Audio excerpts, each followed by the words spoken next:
नमस्कार बच्चों, संस्कृत ज्ञान चैनल में आप सबका स्वागत है। और हम साहित्य पढ़ रहे थे जिसमें रामायण के बारे में चर्चा कर रहे थे। महर्षि वाल्मीकि और रामायण का सामान्य परिचय हम पढ़ चुके हैं। और आज हम रामायण के जो 7 कांड हैं उनमें कौन से कांड में कहाँ तक और कैसा वर्णन है वो देखेंगे। वहाँ से भी क्वेश्चन आते हैं। तो चलिए, सबसे पहला है बालकांड। बालकांड में कौन कौन से वर्णन है? तो अयोध्या में दशरथ द्वारा अश्वमेध यज्ञ किया जाता है जब राम जी का जन्म होता है। और फिर राम का अवतार, ये भी बालकांड में आता है। विश्वामित्र द्वारा राम लक्ष्मण को ले जाने की जो याचना की जाती है और राम को बुलाना, और अति बला और अति बला विद्याओं की प्राप्ति, ये भी बालकांड में होती हैं। यज्ञ की रक्षा और सागर और गंगा की कथाएं, अहिल्या का उद्धार, जनक की यज्ञशाला में राम लक्ष्मण तथा विश्वामित्र का पहुंचना, शिव धनुष का वृतांत, राम द्वारा धनुर्भंग, राम और सीता का विवाह का वर्णन, परशुराम से भेंट, विष्णु के धनुष पर बाण चढ़ाकर राम द्वारा परशुराम का गर्व दूर करना तथा राम का अयोध्या में प्रवेश। ये सारी बातें हैं जो बालकांड में आती है। यहाँ तक जब राम विवाह करके अयोध्या में प्रवेश करते हैं तब तक का वर्णन बालकांड में है। और बालकांड में शुरू हो जाता है अयोध्या में भगवान यानी दशरथ जब अश्वमेध यज्ञ करते हैं तब से, और विवाह करके वापस जब अयोध्या में प्रवेश करते हैं वहाँ तक की घटनाएं बालकांड में आती हैं। फिर शुरू हो जाता है अयोध्या कांड। अयोध्या कांड में होता है जब राम के राज्याभिषेक की तैयारी होती है। मंथरा परामर्श से कैकेयी द्वारा राम का वनवास मांगना, राम का वनगमन, भरत का संताप, राम और भरत का मिलन, राम द्वारा भरत के राजधर्म व दार्शनिक उपदेश, फिर अनुसुईया द्वारा पतिव्रत्य धर्म का उपदेश, यहाँ तक की घटनाएं अयोध्या कांड में आती है। आप इसको अरण्य कांड में मत समझ लेना, क्योंकि राम वनवास चले जाते तो आप सोचोगे कि राम के वनगमन की घटनाएं अरण्य कांड में आएगी, तो ये नहीं आएगी। यहाँ तक अनुसुईया द्वारा जब माता सीता को पतिव्रत धर्म का उपदेश देती है वहाँ तक की घटनाएं अयोध्या कांड में आती है। इसमें पूछ लेते हैं कि कौन सी घटना है वो कौन से कांड में है, ऐसे क्वेश्चन बहुत सारे बनते हैं। फिर आगे आता है अरण्य कांड। अरण्य कांड वहाँ से शुरू होता है जब राम लक्ष्मण और सीता दंडकारण्य में निवास करने लग जाते हैं। ऋषियों की प्रार्थना से विराध आदि राक्षसों का वध करते हैं, पंचवटी में निवास करते हैं, रावण की बहन शूर्पणखा से भेंट होती है और खत तथा 14 सशस्त्र राक्षसों का वध, रावण द्वारा छल से सीता का हरण, जटायु की रावण द्वारा हत्या, राम की कबंध से भेंट तथा उसके द्वारा राम को सुग्रीव से मैत्री करने का परामर्श, और अगस्त्य की महिमा, राम द्वारा पंपा सरोवर का वर्णन, यहाँ तक की घटनाएं अरण्य कांड में आती हैं। फिर है राम द्वारा जब पंपा सरोवर का दर्शन करते हैं वहाँ तक की घटनाएं अरण्य कांड में आती है। लेकिन जब पंपा सरोवर का वियोग में जब राम जी दुखी होते हैं तो वो घटना है किष्किंधा कांड में आ जाती हैं। फिर अगला कांड है चौथा कांड किष्किंधा कांड। पंपा सरोवर को देख तो राम अरण्य कांड में लेते हैं, लेकिन किष्किंधा कांड में पंपा सरोवर में सीता जी के वियोग में दुखी होते हैं।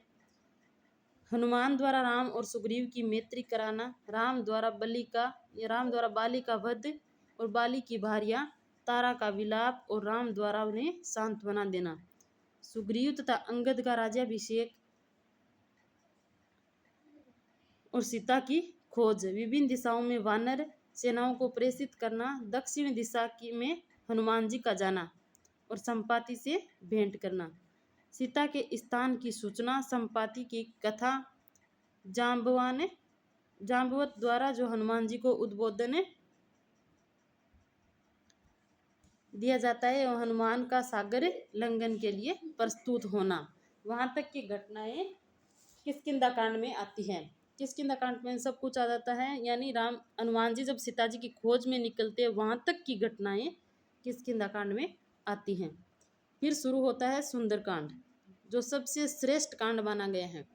सुंदरकांड में हनुमान द्वारा सागर पार करके अनेक विघ्नों को दूर करते हुए लंका में प्रवेश करना। अशोक वन में अन्वेषण, यानी अशोक वन में सीता जी को खोज करते हैं, फिर सीता के दर्शन प्राप्त होते हैं। राम की दी हुई अंगूठी है वो रावण की सभा में राम की दी हुई अंगूठी सीता जी को देना। फिर अशोक वाटिका का ध्वंस एवं राक्षसों का वध होता है। हनुमान का बंदी होकर रावण की सभा में जाना, हनुमान की पूंछ में आग लगाना, लंका दहन, हनुमान का प्रत्यावर्तन, राम को हनुमान जी वापिस आ जाते हैं। फिर राम को हनुमान द्वारा सीता की चूड़ामणि दिया जाना तथा सीता का वृत्तांत सुनाना। यहाँ तक की घटनाएं सुंदरकांड में आती हैं। फिर आगे शुरू होता है युद्ध कांड। युद्ध कांड में राम का सेना के साथ सागर तट पर पहुंचना, राम की शरण में विभीषण का पहुंचना, नल द्वारा समुद्र पर सेतु बंधन और अंगद का दूत बनकर रावण के पास जाना। फिर युद्ध का आरंभ हो जाता है और शक्ति से लक्ष्मण की मूर्छा और संजीवन। फिर रावण वध और सीता का अग्नि परीक्षा, सीता सहित राम का अयोध्या लौटना और राम का राज्याभिषेक। यहाँ तक की घटनाएं, यानी कोई कोई ऐसी घटनाएं हैं जिनमें आप कंफ्यूज हो सकते हो। तो राम का राज्याभिषेक आप याद रखना, ये युद्ध कांड में ही हो जाता है। तो जैसे कि राम का राज्याभिषेक है और सीता सहित राम का अयोध्या लौटना, ये घटनाएं युद्ध कांड में होती हैं। तो कहीं कहीं यहाँ पे भूल जाते हो कि ये युद्ध कांड में कैसे हो सकती है, लेकिन राम का जहाँ तक राज्याभिषेक होता है वहाँ तक की घटनाएं युद्ध कांड में आती हैं। फिर आगे आता है उत्तरकांड। उत्तरकांड में सीता के संबंध में अपवाद की गुप्तचर दुर्मुख द्वारा, यानी एक राम का गुप्तचर था दुर्मुख, आप याद रखना, राम का गुप्तचर था दुर्मुख, जिनके द्वारा राम को सूचना देता है। और फिर सीता का परित्याग होता है और राजा नृग, उर्वशी, वशिष्ठ, ययाति के आख्यान और लवणासुर का शत्रुघ्न द्वारा वध, लवकुश का जन्म, रामचरित की रचना और गान, फिर शंभुक का वध, अश्वमेध यज्ञ द्वारा राम द्वारा अनुष्ठान, कुशलव द्वारा रामायण का गान, फिर सीता का पाताल प्रवेश, ब्रह्मा द्वारा राम को आश्वासन और कुशलव का राज्याभिषेक था राम का महाप्रस्थान। यहाँ तक की सारी घटनाएं क्या होती हैं, उत्तरकांड में आ जाती हैं। ये सारे सातों कांड थे जिनकी घटनाएं आप याद रखना। इन घटनाओं से क्वेश्चन पूछे जाते हैं कि ये जो घटना है ये कौन से कांड में आती है। तो इन सबको आप एक सामान्य जानकारी के रूप में याद रखिएगा। फिर शुरू होती है मेन जो मुख्य सूक्तियाँ हैं वही मैंने ली हैं, जो याद रखनी भी इतनी कोई कठिन नहीं है, तो आप इनको याद रखिएगा कि रामायण की सूक्तियाँ हैं। जैसे कि सबसे पहली हमारी सूक्ति है कालो ही दुर्तिक्रमय, यानी समय क्या है, दुर्गम है। समय भगवान राम के लिए भी बहुत कठिन था, बहुत कठिन परीक्षाएं ली उनकी, तो हम तो सामान्य जन हैं। तो कालो ही दुर्तिक्रमय, ये रामायण की बहुत ही ज़्यादा प्रसिद्ध सूक्ति है। अगली सूक्ति है देवम ही दुर्तिक्रमय, यानी भाग्य का बदलना क्या है, मुश्किल है। भाग्य के अनुसार मनुष्य को चलना ही पड़ता है, भाग्य के अनुसार सारे कार्य होते हैं, ऐसा रामायण में लिखा है। फिर अगली सूक्ति आती है स्वभाव ही दुर्तिक्रमय, यानी स्वभाव का बदलना भी मुश्किल है। मनुष्य का जैसा स्वभाव होगा वो प्रकट आखिर हो ही जाता है। तो ये सूक्ति भी कहाँ से ली गई है, तो ये भी रामायण से ली गई है। फिर अगली सूक्ति है नास्ति पुत्र समय प्रिय, यानी पुत्र के समान कोई भी प्रिय नहीं है। ये भी रामायण से ली गई है। यानी जब राम वन को चले जाते हैं तो उनके वियोग में राजा दशरथ की मृत्यु हो जाती है, वो अपना प्राण त्याग देते। तो आप सोच सकते हैं कि उनको पुत्र है वो कितने प्रिय थे।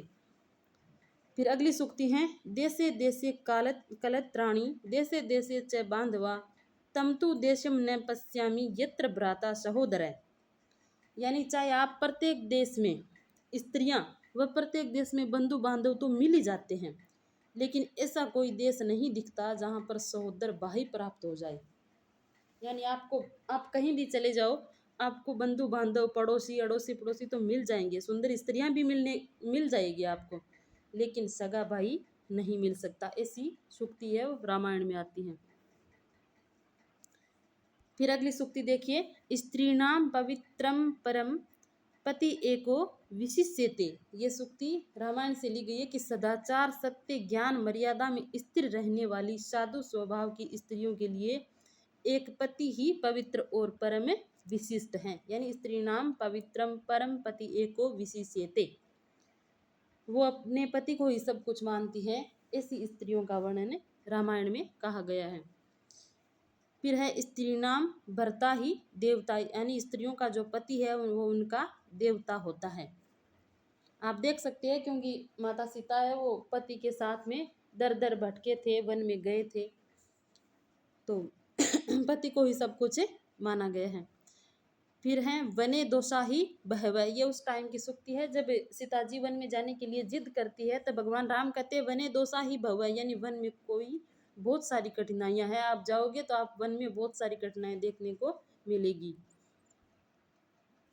फिर अगली सूक्ति है उत्साहवंतय पुरुषा न अवसीदंती कर्मसु, उत्साही पुरुष कठिन से कठिन कार्य आ जाने पर भी कभी हिम्मत नहीं हारते। अगली सूक्ति है अलंकारो ही नारीणाम क्षमा तु पुरुष सेवा, यानी स्त्रियों का धन अलंकार अर्थात आभूषण होता है, लेकिन पुरुष का धन क्या होता है? क्षमा होता है। अगली सूक्ति है न मिथ्या ऋषि भाषितम, न मिथ्या ऋषि भाषितम, यानी ऋषियों ने कभी झूठ नहीं कहा है। गतम तु न अनुशोचंती गतम तु गतम एव, जो बीत गया वो बीत गया, उसके बारे में विद्वान कभी शोक नहीं करते। अगली सूक्ति है जननी जन्म भूमि स्वर्गाद अपि गर्यसी, यानी भगवान राम जब अपनी धरती को छोड़ते हैं, वन में जाते हैं, तब वे उनको अपनी धरती इतनी प्रिय थी कि वो अपनी धरती माता की मिट्टी को साथ लेकर जाते हैं और वो हमेशा उनका पूजन करते हैं। तो उन्होंने कहा है कि जननी जन्म भूमि स्वर्गाद अपि गर्यसी, माता और जन्म भूमि क्या है? स्वर्ग से भी बढ़कर होती हैं। अगली प्रसिद्ध सूक्ति है गर्जंती न वृथा शुरा निर्जला इव तोयदा, यानी बिना जल के बादलों के समान वीर पुरुष व्यर्थ में गरजते नहीं है। फिर अगली सूक्ति है अप्रियस्य च पथ्य से वक्ता श्रोता च दुर्लभा, अप्रिय और कल्याणकारी वचनों के वक्ता और श्रोता दोनों ही क्या है? दुर्लभ होते हैं। यानी जो अप्रिय बोलेगा लेकिन कल्याणकारी होगा, ऐसे वक्ता, ऐसा बोलने वाला भी डरता है कि सामने वाले को बुरा लग जाएगा। और वर्तमान में तो खासकर लोग डरते हैं कि अगर हम बुरा बोलेंगे, चाहे उनके लिए सही हो, लेकिन कोई नहीं सुनना चाहेगा। तो इस प्रकार की सूक्तियाँ क्या है? रामायण में मिलती है। तो इन प्रसिद्ध सूक्तियों का आप याद रखना, और इन सूक्तियों में से अगर कोई सूक्ति आए तो आपका क्वेश्चन गलत ना हो। सभी को बहुत बहुत धन्यवाद। और कल हम क्या है? वेद व्यास जी की महाभारत पढ़ेंगे। तब तक के लिए आप सबको बहुत बहुत धन्यवाद। चैनल को सब्सक्राइब कर देना और लाइक शेयर कर देना।